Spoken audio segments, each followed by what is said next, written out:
পহেলা বৈশাখের প্রথম দিনই উদ্ভট কিছু কাণ্ড আমি দেখেছি যে একজন নারীকে পিছনে নিয়ে তিনি বসে আছেন। আসলে পুরো বিষয়টা কেমন যেন উল্টা পাল্টা লাগছে। আমি তার কাছ থেকে জানতে চাবো এই উদ্ভট কেন এই ডিজাইন করলেন বা এটা কি বোঝাচ্ছে?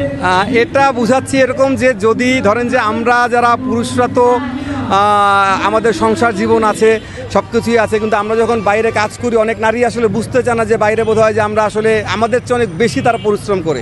কিন্তু একজন পুরুষ যে কী পরিমাণে পরিশ্রম করে সেটা একজন নারী যদি তার সঙ্গে বাইরে বের হয় সকাল থেকে রাত পর্যন্ত থাকে তাহলে তো সে বুঝবে যে আসলে কতখানি সে পরিশ্রম করে। এটা দ্বারা কি বোঝাচ্ছেন যে নারী আপনাকে কোলে নিয়ে বসে আছে? আমি সেটাই বলছি যে কোনো একটা সময় যদি সেই পুরুষটি যদি অক্ষম হয়ে যায়, সেই পুরুষটি যদি তার যে কাজের যে জায়গা সেটা যদি নষ্ট হয়ে যায় বা সে শারীরিকভাবে যদি বিকলাঙ্গ হয়ে যায়, প্রতিবন্ধী হয়ে যায়, তাহলে একজন নারী যে পুরুষটা তাকে সাপোর্ট দিয়েছে, তার সংসারটা সাপোর্ট দিয়েছে, তার সন্তানকে সাপোর্ট দিয়েছে, সেই পুরুষটাকে যেন নারীরা ভুলে না যায়, সেই পুরুষটাকে যেন সেই নারীরাই মানে পাশে নিয়ে চলে, সামনে চলে, সামনে চলে। ধন্যবাদ। মানে এইটা দ্বারা আপনি কি বোঝাচ্ছেন? নারী আপনাকে কোলে নিয়ে বসে আছে নাকি আপনি তাকে নিয়ে?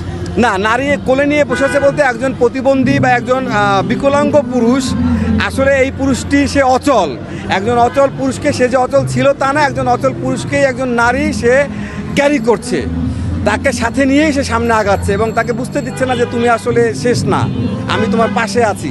নারী পুরুষ সমান অধিকার চায়, এখানে সমান হইল না। না, সমান অধিকার বলতে সমান অধিকার তো অন্য বিষয়, যেটা হলো যে কাজের ক্ষেত্রে আমি বলছি যেটা হলো যে একজন পুরুষ যদি সে অক্ষম হয়ে যায়, যে ঠিক আছে, কিন্তু আমি একজন পুরুষ তো সে সংসারে সাপোর্ট দিয়েছে, অনেক সাপোর্ট দেয়, একটা সংসারটাই সে মানে।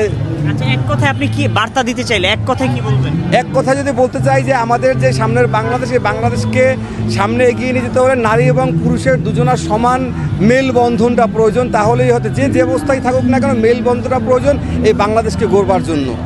এইটুকু। আমি থাকি মোহাম্মদপুরে।